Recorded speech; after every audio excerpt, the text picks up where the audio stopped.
Bye कर दीजिए, bye.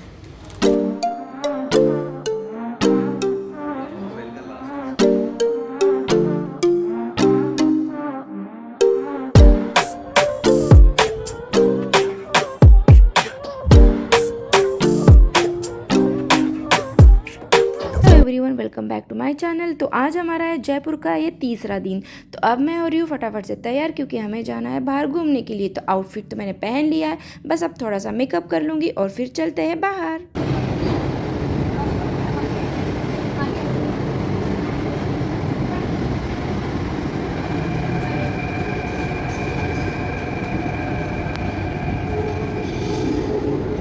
तो हम जो है वो मेट्रो से चांदपोल मेट्रो स्टेशन में आ गए, फिर वहाँ से उतर गए और अभी हमें जाना है एक मंदिर में। तो एक्चुअली वो मंदिर बहुत ज़्यादा फेमस नहीं है, तो हम लोग जो है वो मैप को फॉलो करते करते इन रास्तों से गुजर रहे हैं और अपने मंदिर को खोज रहे हैं। और फाइनली हमें जो है मंदिर मिल गया, तो हमें आना था इस मंदिर में। श्री राधा राधा राधा राधा जय श्री राधा श्री राधा राधा राधा जय श्री राधा राधा राधा कृष्ण का मंदिर था, जहाँ पे हमने पूजा कर ली और उन लोगों ने त्रिशा का बहुत लाड किया, जैसे कि उनको लगा कि राधा रानी आ गई हो। तो हम लोगों ने फ़ोटो खींचे, माथा टेका और फिर निकल गए हमारे ब्रेकफास्ट करने के लिए, क्योंकि ब्रेकफास्ट का टाइम तो हो चुका था, बहुत ज़्यादा भूख लग गई थी। तो हम लोग आ गए ये मोहम्मद होटल में। लेकिन हाँ, मुझे बहुत भूख लग गई थी तो वीडियो लेना है भूल गई गाइज। तो लेकिन इंटीरियर बहुत अच्छा है यहाँ पे, तो मैंने इसका वीडियो लिया है।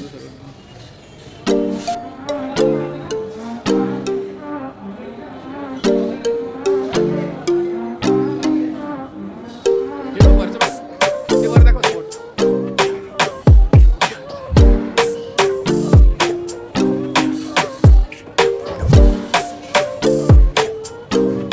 तो खा पी के हम लोग मेट्रो से ही वापस चले गए होटल में, क्योंकि यहाँ से हमें जो है आज दूसरा होटल करना था। और जो दूसरा होटल था हमारा थोड़ा सा दूर था, तो सामान बहुत होने की वजह से हमने कैब किया उस होटल में जाने के लिए। तो इसीलिए फिर हम लोग जल्दी जल्दी जो है वो होटल चले गए और कैब से हम लोग पहुँच गए दूसरे होटल में। तो ये रहा हमारा दूसरा होटल का रूम। तो ये जो है वो फैमिली सूट है, बहुत अच्छा है ये रूम। और एक्चुअली ये त्रिशा के पापा ने, मतलब तुषार के दोस्त ने रूम बुक किया था, ये उसी की तरफ से है हमारा ये रूम। तो रूम में हमने सामान रख दिया और फिर डाइनिंग एरिया में आ गए, क्योंकि दोपहर हो गई थी और हम सबको बहुत ज़्यादा भूख लग गई थी। फूड ऑर्डर किया, लेकिन फूड जो है मिलने के लिए टाइम लग रहा था। तो बस हरा भरा कबाब उनके पास था, जल्दी बन गया, तो हमने बस वही खाया और हम निकल गए हमारे आगे के डेस्टिनेशन के लिए। क्योंकि आज जो है हमें सब कुछ जो बाकी रह गया था वो घूमने देखना था, सब कुछ देखना था। फिर हमने यहाँ पे नियरेस्ट मेट्रो स्टेशन पे गए और मेट्रो से ही हम बड़ी चौपाटी चले गए और वहाँ से फिर हम चले गए हवा महल।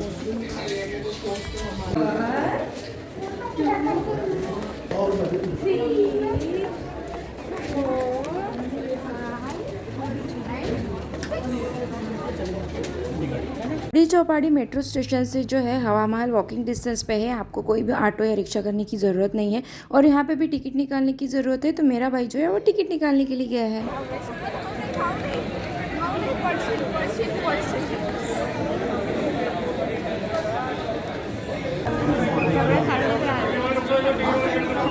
तो ये बहुत छोटी सी इन्फॉर्मेशन है कि हवा महल जो है राजा जयसिंह ने क्यों बनवाया। तो एक्चुअली जो हवा महल है ये जो राजा रानी सब तो अंबर पैलेस रहते थे, लेकिन कुछ दिनों के बाद वहाँ पे पॉपुलेशन बढ़ गई, एम्प्लॉयमेंट की भी प्रॉब्लम आ रही थी। तो फिर राजा ने सोचा कि एम्प्लॉयमेंट की प्रॉब्लम और रेजिडेंशियल प्रॉब्लम दोनों सॉल्व करने के लिए उन्होंने जयपुर सिटी बनाई और वहाँ पे जो मार्केट एरिया है वो पूरा उन्होंने बनाया। तो वहाँ पे उन्होंने दुकान बनाई, नीचे दुकान और ऊपर रहने की जगह भी बनाई थी। अब हुआ ये कि ये सब जो है वो रानियाँ देख नहीं सकती थी, क्योंकि रानियाँ जो है वो बाहर नहीं जा सकती थी विदाउट पर्दा। तो राजा ने स्पेसिफिकली रानियों को मार्केट देख सके और रानियाँ जो है वो शॉपिंग देख सके, सारा दुकान देख सके, आम लोगों को देख सके, इसलिए जो ये हवा महल बनाया गया था। हवा महल में बहुत सारी खिड़कियाँ हैं और हवा आती जाती रहती है, इसलिए इसका नाम हवा महल, सिर्फ इसीलिए इसका नाम हवा महल नहीं है। तो साथ ही साथ जो ये हवा महल है ये कोई फाउंडेशन पे नहीं खड़ा है, ये सिर्फ बना है, उसका कोई फाउंडेशन नहीं है, इसलिए उसका हवा महल बोला जाता है। तब से है. 300 साल पुरानी शॉप्स है वो सारी।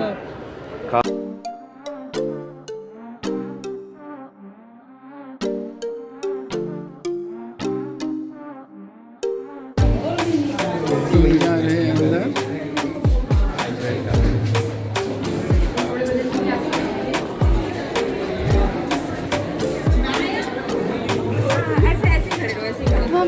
प्रताप मंदिर, जिसके अंदर जो है राजा जयसिंह का स्टैचू बनाया है और उनके हाथ में पेन है ना कि तलवार, क्योंकि राजा जयसिंह जो है वो उस टाइम के एस्ट्रोलॉजर और मैथमेटिशियन थे। तो वुड का है, लकड़ी का है, बट ये जो कलर आप देख रहे हो ना सारा फैब्रिक के ऊपर है। और ये गेट 230 साल पुराना गेट है ये कलर आज भी मौजूद है। यानी कि अगर ये जो कलर है जयपुर इसका आज भी सब कुछ बनाता है। ये जयपुर की फेमस आर्ट है सांगानेरी प्रिंट। इसी तरह खाने तो ये जो म्यूजिशियन बैठे हैं वो जो एरिया है वो राजा रानी का पहले फूड कोर्ट हुआ करता था, मतलब वो यहाँ बैठ के खाना खाते थे, लेकिन अब इस जगह पे टूरिस्ट के लिए जो है वो म्यूजिक बजाया जाता है।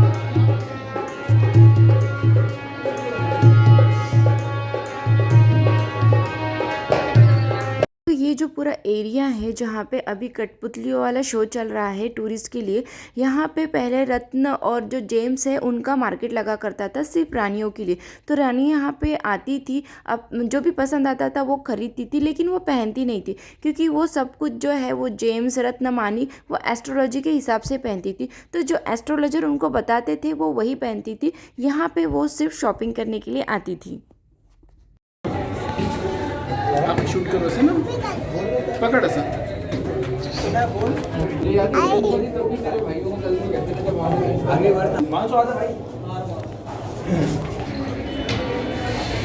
हवा महल में ये जो झरोखे बनाए हैं, यहाँ से जो रानियाँ हैं वो बिना पर्दा रखे या मतलब बिना पर्दा किए नीचे जो कल्चरल प्रोग्राम होते थे उसको देख सकती थी। तो रानियाँ बिना पर्दा कल्चरल प्रोग्राम देख सकती थी, लेकिन रानियों को पलट के कोई नहीं देख सकता था, इसलिए ये बनाया गया है। ये जो ग्रीन कलर की खिड़की आपको दिख रही है वहाँ से रानियाँ मार्केट देखा करती थी। और ये जो एरिया है इसका नाम है विचित्र मंदिर। तो आप ऊपर में देख सकते हो झूला के जो अटैचमेंट है वो वहाँ पे है ऊपर में। तो यहाँ पे एक झूला था जहाँ पे कृष्ण कन्हैया को बिठा के उनकी मूर्ति को सजा के यहाँ पे रानियाँ और दासियाँ साथ में वहाँ खेलती थी। भी है यहाँ, इसलिए डेडिकेटेड है सन और मून, सूर्य और चंद्रमा से रिलेटेड जो फेस्टिवल्स होते थे रानियाँ सिटी पैलेस से यहाँ आती थी, ये सेलिब्रेट करते थे। Then again go to the City Palace, like Karva Chauth और शरद पूर्णिमा वो यहीं सेलिब्रेट किया। आप देखोगे यहाँ भी विंडोज और झरोखे। ये जो मेन स्ट्रीट है जो लॉर्ड कृष्णा का क्राउन है वो यही वाली वॉल है। अच्छा पूरी मेन स्ट्रीट दिखती है बिल्कुल बाहर से देखते हैं तो। अच्छा आपने गणगौर फेस्टिवल के बारे में सुना? हाँ। राजस्थान का जयपुर का मेन त्यौहार है गणगौर। उसमें होता क्या है, शिव पार्वती की मूर्ति होती है, 15 डेज तक जो गर्ल्स हैं वो उनकी पूजा करती हैं। और जयपुर में क्या होता है, जो लास्ट डे आता है जयपुर की जो प्रिंसेस है दिया कुमारी वो उन मूर्तियों की पूजा करती है। फिर एक प्रोसेशन निकलता है, मूर्तियों को पालकी में बैठाते हैं, पूरा पिंक सिटी का भ्रमण करवाते हैं। वो आज भी इसी रोड से होकर के गुजरता है, पूरा ट्रैफिक डाइवर्ट कर देता है। 1 3 4 5 ये 5 दरवाजे वाला जो एरिया है वो सिर्फ दुश्मन को कंफ्यूज करने के लिए वहाँ बनाया गया है। दुश्मन घूमता रहे और ऊपर में जो बैठा है सैनिक वो उनको इजीली मार सके।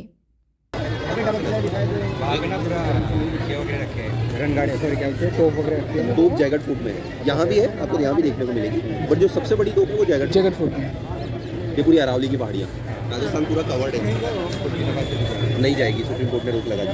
अच्छा नहीं जाएगी, प्रोटेस्ट किया है सब लोगों ने, तो ऐसा नहीं है। ये ओपन नाच गाने के कल्चरल इवेंट्स के लिए। ये डॉम देख रहे हैं, यहाँ राजा खड़े होते थे, रस्सियाँ बंधी हुई, यहाँ से दूर नहीं जा सकता।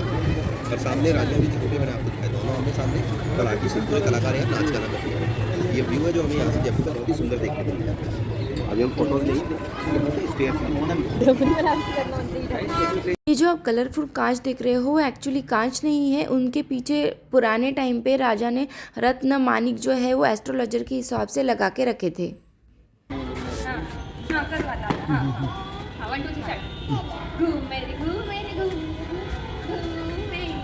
है तो ये उससे भी पुरानी। ये जो लॉन्ग इयरिंग्स वाला जो कल्चर है, जो फैशन है, वो आज का तो बिल्कुल नहीं। पहले का ही। इसीलिए जयपुर के जो इयरिंग्स है, जो जयपुर के बैंगल्स हैं, लाख की चूड़ी है, वो बहुत फेमस है।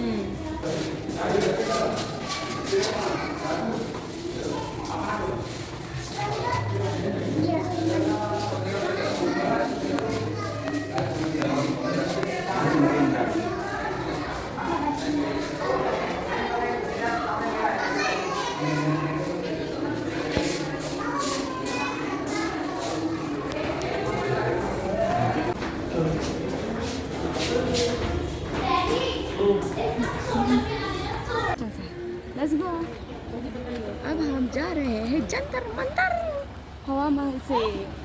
हवा महल के पश्चिमी गेट से ही जो है हम लोग जंतर मंतर जा सकते हैं। वॉकिंग डिस्टेंस सिर्फ 5 या 7 मिनट लगते हैं, तो हम बस वही जा रहे हैं अभी। जंतर मंतर का पहला नाम जो था वो जंतर मंतर नहीं था, उसका नाम था यंत्र और मंत्र। यंत्र मतलब इंस्ट्रूमेंट जिसका हेल्प लेके जो है वो मैथमेटिकल कैलकुलेशन से आप दिन का, नक्षत्र का और राशि, इन सारी चीज़ों का जो है पता कर सकते थे। तो ये जो है राजा जयसिंह ने 1728 में इसका काम चालू किया था और इसका पूरा काम खत्म हुआ 1734 में। तो 1734 में ये कंप्लीट हो गया था। तो राजा जो थे, राजा जयसिंह, ये बहुत बड़े एस्ट्रोलॉजर थे और साथ ही साथ जो है वो बहुत अच्छे मैथमेटिशियन थे। तो इसीलिए इन्होंने ये सारे इंस्ट्रूमेंट बनाए थे ताकि उस टाइम पे अगर आपको कोई भी कैलकुलेशन करना है तो वो बराबर दिन हो या फिर नक्षत्र देखना है, बच्चा कब पैदा, एक पूरी कुंडली जो है वो इजी तरीके से इसमें बना सकते हैं।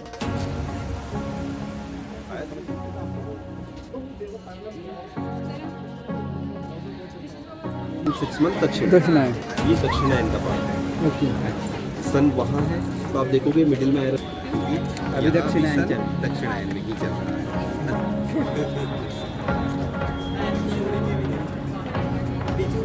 टेलीस्कोप को वहाँ गए थे, नक्षत्र पे 241 पे घुमाएंगे, उसके सामने देखेंगे कौन से नक्षत्र का नाम है, वो उस बच्चे का नक्षत्र का है। अच्छा। तो पूरा सिस्टमेटिक तरीके से बना हुआ है। लाइक अगर एक बच्चे ने जन्म लिया, सबसे पहले संडायन टाइम मिला, फिर उत्तरायण दक्षिणायन, फिर राशि, राशि से डिग्री, डिग्री से नक्षत्र। ये भी बता रहना चाहिए कि पहले कौन सा यंत्र देखना है, दूसरा कौन सा यंत्र देखना चाहिए। गोरखपुर से पंडित आते हैं, फ्लैग लिखकर तो बिल्कुल टॉप में टॉप वहाँ तक जाएंगे और वो जो हवा चल रही है एयर से कैलकुलेट करके बताते हैं जयपुर का वेदर कैसा रहेगा, गर्मी में कितनी गर्मी, सर्दी में कितनी सर्दी, कितनी बारिश होगी। अब मैम ग्लोबल वार्मिंग और पॉल्यूशन की वजह से थोड़ी उनकी एक्यूरेसी कम हो गई, बट अगर हम उस टाइम की बात करें 100% एक्यूरेसी उसकी। अभी तो कुछ प्रेडिक्टेबल नहीं है। हाँ बिल्कुल, आप देखोगे मैम बड़े हमारे पापा को बाबा बोलते हैं और माँ को हमारे आई बोलते हैं। आई बोलते हैं, बिल्कुल आई बोलते हैं। अगर जैसे कि हमारे दादू साहब हैं तो दादू साहब को हमारे बाबा है। मेवाड़ और मारवाड़, जैसे मेवाड़ तो आ गया हमारा जोधपुर, वैसे ही मेवाड़ हो गया उदयपुर, वैसे ही जयपुर जो है ढूंढाड़ क्षेत्र बोलते हैं जयपुर को। जो जयपुर की बोली है वो ढूंढाड़ी है। अच्छा। जैसे कि आपने अगर गुजराती सुनी हो तो हर वर्ड के आगे 6 लगता है, वैसे जयपुर की भाषा में भी हर वर्ड के आगे 6 लगता है। अच्छा। साल लगता है बट वर्ड के एंड में 6 लगेगा। जैसे कि मैं पूछूंगा कहाँ क्या कर रहे हो, तो जयपुरी भाषा में बोलेंगे कहीं कर रही हो 6, कट्ठे जा रही हो 6, तो 6 लगता है लास्ट में। अच्छा। सा लगता है मैम हमारी जो जिसको हम बोलेंगे स्पेशल राजपूती भाषा, अच्छा। रॉयल राजपूती भाषा, उसमें सा लगेगा। हुक्म कहीं कर रहा होते, कट्ठे जा रहा होते। और वहीं अगर हम बात करें मारवाड़ की, तो मारवाड़ की जो लैंग्वेज है जोधपुर की, वहाँ से नहीं बोलते, से साइलेंट रहता है, वहाँ से की जगह है बोलते हैं। जैसे मैं आपको बोलूँगा सुनो मेरी बात, तो वहाँ बोलेंगे हुणो मारी बात, वहाँ से वर्ड यूज़ नहीं करते, हुणो बोलते हैं। अच्छा। हाँ, तो ये जो है अलग अलग स्टेट्स में, अलग अलग डिस्ट्रिक्ट में डिफरेंस है। जंतर मंतर देखने के लिए भी नॉमिनल टिकट होती है। जंतर मंतर के पास ही सिटी पैलेस है, उसकी टिकट 400 है, जो हमने नहीं देखा। जंतर मंतर के बाद कुछ फ्रूट्स और चाट मिल रही थी, हम लोगों ने खाया, ऑटो किया और फिर हम लोग आ गए बिरला मंदिर। असं वाह, किती सुंदर आहे हे फूल, किती सुंदर आहे तुझं, आहे की नाही? मंदिर तर खूपच सुंदर। जयपुर में तो कई मंदिर है सुंदर सुंदर, लेकिन जो बिरला मंदिर है ये टूरिस्ट अट्रैक्शन है। तो मंदिर के अंदर आपको फोटोग्राफी करने नहीं देते, इसलिए मैं मंदिर के अंदर वीडियो शूटिंग नहीं कर पाई। और लेकिन मंदिर अंदर से भी बहुत सुंदर है और आपको दिखाई दे रहा है बाहर से भी बहुत सुंदर है। आती है बारी गर्मा गर्म खाना खाने की, क्योंकि ठंडी बहुत थी तो हमने होटल में ही जल्दी से खाना मंगाया और ये होटल वालों ने बहुत अच्छा खाना दिया। खाना बहुत टेस्टी था और ठंडी में तो खाना गर्मा गर्म खाने की मज़ा ही कुछ थी। तो बिरला मंदिर जैसे ही हमने देख लिया, हम लोगों ने वहाँ से मेट्रो पकड़ ली और हम लोग पहुँच गए अपने होटल में। और जब तक ले हम लोग खाना खा रहे हैं, आप वीडियो को कर लीजिए लाइक, शेयर और कमेंट और चैनल को सब्सक्राइब। बाय।